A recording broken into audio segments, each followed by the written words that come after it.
This is 6-time IFBB Bikini Pro Champion Brina Martinez, and I take ZMA5 to make sure that I get the zinc, magnesium, and vitamin B6 needed to keep my immune system healthy and snack strong.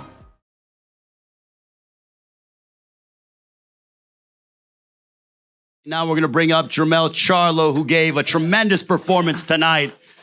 And in the draw against Brian Castano, they treated us to a memorable matchup here in San Antonio. I turn over the floor to still holding 3 of his titles, Jermell Charlo. Jermell Charlo went out. He fought his heart out, as he always does, representing his hometown of Houston, Texas. If the media has any questions for Jermell, but Jermell, I want to open up the floor to you. How are you feeling after the draw that you had against Brian Castano with all 4 belts on the line? Well, I mean, when not a lot of people get an opportunity to fight for undisputed championship in boxing. So this is an opportunity for me. I'm very thankful for it. I didn't pull off the win or the knockout like y'all usually see me. So I guess that's kind of like how it, when you look at a lot of judges, they probably judge the fight off of like how the fact that Jermell Charlo always coming forward. He really never boxes. He always knocking everybody out. He hitting hard, all of these other things. And then some rounds you don't win. Some rounds you make it edge it really close. They tend to like either score for the opponent, because of the fact that I didn't win it, as fair, fair the way I usually do it. So, but I feel good. I'm happy. I gotta go back over my performance and look at it. I don't really know. I just know I was just in a fight. A dog fight. I had hurting him all over the ring. He did stop coming. I was listening to my twin brother, listening to Derry James, Juan Guzman, my whole team, Kevin, Titus. I'm just so my lady yelling. I hear so much. I was so attentive to everything. I'm just I'm thankful, bro. Like, this is crazy. I get an opportunity to make some millions of dollars and then come back and I do it again. I don't care. We're thankful for what the performance that you gave tonight. You're with alongside Derek James. If you have questions for Jermell Charlo, I think, Mike, you got one. Crystal Frost has the microphone. Wait until it gets to you. Hey, Jermell, congrats on a hell of a fight. It was one of the best fights of the year, in my opinion. And, it was a dog fight, like you said. But, Derek did tell you needed a knockout late in the fight. And obviously, you're just in a big fight, so you don't know how it was scored. But do you feel like maybe the draw was fair, or? I actually feel like, I don't know how they came out with, honestly, I think that, it was a closer fight than it seems. If somebody had it like 117, 111, I do feel that I won a little bit more rounds than he did. 117, 111 was kind of a large range. But I do feel that there's no way possible that you could just like, 114, 114, you know what I'm saying? So, not to take anything away from what Brian Castano did, but I feel like I pushed a lot harder tonight than he did. He wasn't running in there trying to be the Brian Castano he was. I took him out of his game plan. If they really knew who Brian Castano was and how he actually fights and threw 1,100 punches, from how I did it, I don't think that, I think I did a better performance than a lot of people that fought him. I didn't see, Erislan Dilar wobbling him all over the ring. I didn't see Tejera do anything like that. I felt like I did way better than, and Derek told me in the 9th round, like I was, hey, you got to knock him out. Fuck what you talking about? What you talking about? Knock him out. I'm beating his ass. But then I'm like, I got to think about it. I'm in the state of Texas. The judging, they had fair judges, I guess. They was from all over the place. Referee was Panama, I wish I would have got somebody. I don't know, bro. It's cool with a guy with the eyes that look all crazy and shit. He be really into that shit. Like, he's known for that. He's okay with it. Shout out to him. He okay with it. He knows that he be woo. He let the judges know like that was a good shot. Like, I blocked a lot of shots that people probably thought I got hit with. A lot of shots slid off. It was a stunning fight. You've said it many times in the past that you needed to fight someone better to show everyone what you really have. And I think it's clear now that Brian Castano is by far the best guy you've ever fought. He was in control for a lot of the early part of the fight. Obviously, you dug down deep and landed those big shots in round 10 to turn the tide. But how much better do you think you can become now that you fought someone like this? I don't think he was the best fighter he ever Well, Derek, go ahead. Even though you didn't ask me a question, I don't think it was the best fight he ever fought. He only had. Who's better than him? He only had his way when Jermell. Wait. He only had his way when Jermell stayed in one spot on the ropes and was doing this. Other than that, he really wasn't. He's not the best fight he ever fought. I think Tony Harrison was probably better than him. Tony Harrison did better than Brian Castano? Yeah, listen, man, what you talking? The shots he was throwing, he was not landing those punches. Listen, that guy, he was, look, Mike, listen to me, Mike. He was not landing those shots. For sure. And he only tried to win the last round. Go ahead. Put like this. Castano fighting spurts.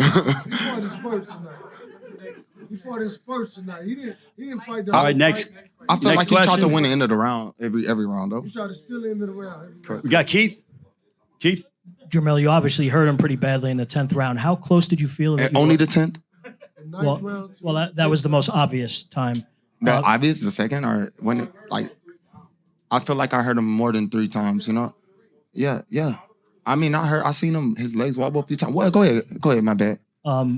How close did you feel you were to getting him out of there at that point? And did you feel he was still hurt in the beginning of the 11th round? Of course, that's what I'm saying. So, if, I went into the 10th round, he was, like belligerent all over the ring, like barely could stand up. I don't know. I just couldn't get him out of there. You know what I'm saying? The dude was tough. He was tough as fuck.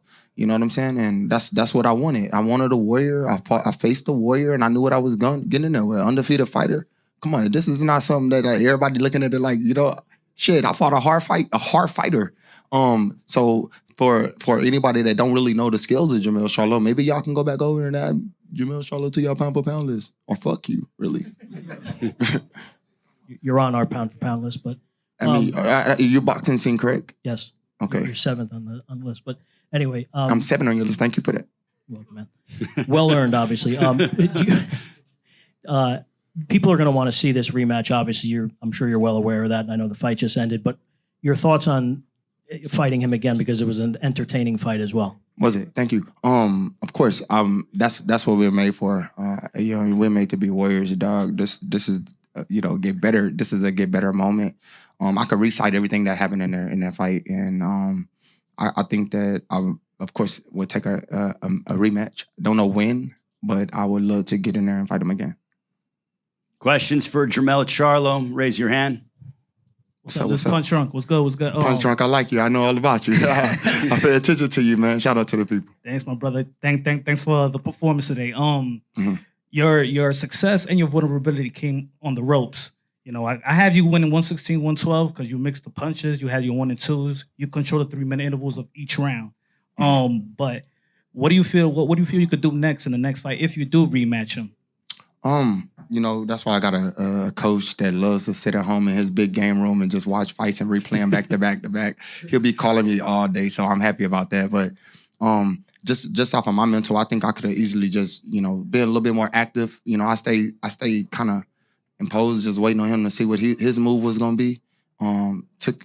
Took him out of his game plan. Like I said, if he would have tried to come in there, you see, he got hurt at the beginning off of the fact that he tried to throw like a combination. I think like maybe 4 or 5 punches at one time, and that's when he got caught. But if he would have tried that again, I would have did the same exact thing. So I don't think he would have ended. That fight would have ended earlier. But he must have regrouped, and his team probably like, hey, you forgot you're fighting one of the strongest fighters in the division. So, hey, like I said, I'm used to knocking guys out. And tonight I did not get a knockout. Tonight I did not even get the win. I got a draw. That shit is weird, right? I had never got a draw. I see people getting draws and shit, but that's what come with this boxing game. You know what I'm saying? I'm back at it. It's not gonna change nothing.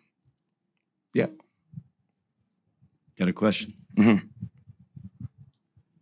Jermell, first of all, congratulations. Wonderful performance and a very entertaining fight.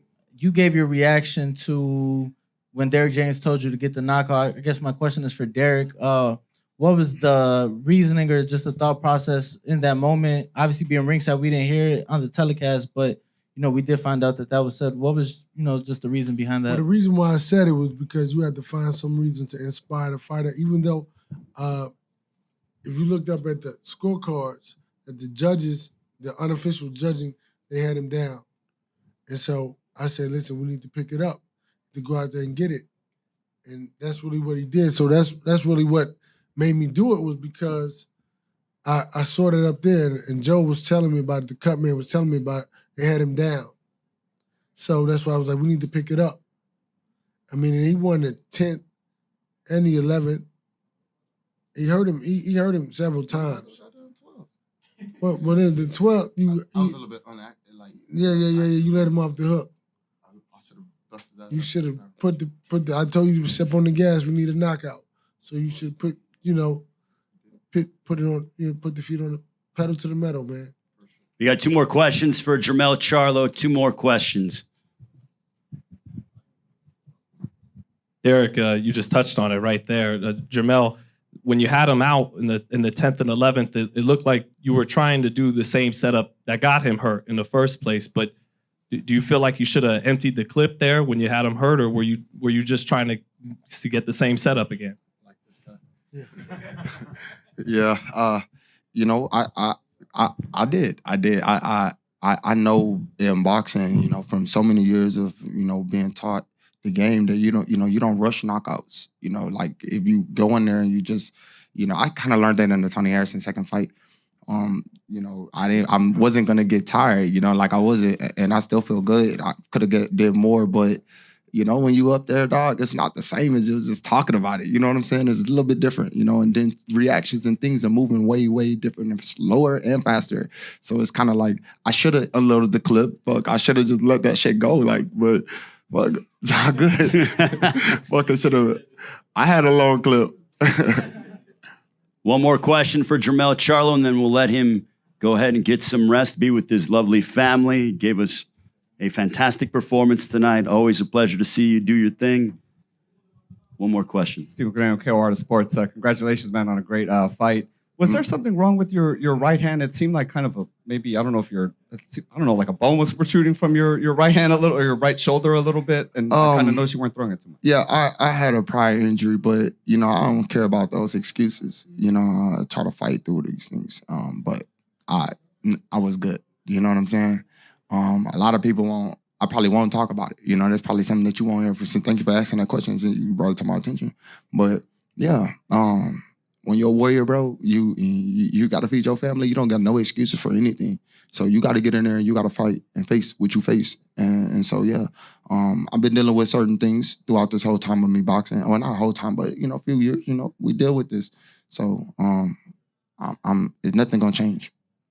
Just quickly talk about, you got a draw, but you seem very happy. You seem very content with yourself. You're a warrior. You were just in there with another warrior. Talk about just that feeling of sharing that ring with him and still going home with 3 belts. I'm at peace with myself. You know what I'm saying? I love boxing, and this is a dope ass sport. And it's not a lot of people that could just jump in the ring. I don't know how many of y'all even lace gloves up, but if you get in there and you do a whole training camp, I trained for like 14 weeks. I went hard. You know what I'm saying? And so for me to pull off a performance like that, I thought I had his ass knocked out. I did knock his ass out, but I should have won the fight. I do believe I won the fight. I don't believe that it was that close. And I don't believe it was so far spread margin, but I do believe I did pull that win off a victory. And I should be undisputed right now. I'm not down at all. I could go turn the fuck up right now. My team and my Houston people, we excited in this bitch. You know what I'm saying? My family here, like they said. And the sky's the limit for me. I'm not gonna turn down at all. I'm happy. I'm excited. My coach next to me, and everything is good. My mom, UBK in this bitch. Like we turned up. Punch in here. Jermell, thank you so much. Thank you, Congratulations on a fantastic performance. We can't wait to see the rematch whenever it happens. And I wanna say one good thing that y'all probably don't realize. My second coach, he came all the way down. I know my dog Earl Spence getting ready for a major fight against Manny Pacquiao, and that's a big fight coming up. And I can't wait till he, get in the ring and do his thing. But shout out to Guzman, Juan Guzman, he did it. He did a terrific job holding it down for me while I was in Houston, Texas. Shout out to him in the front row, bro. Ex-champion, baby. Yeah. And shout out to Derrick James and them collaboration and making this really make this matter happen and make tonight a fantastic, terrific night for me. Jermell Charlo, everybody. Give a round of applause. Houston's finest.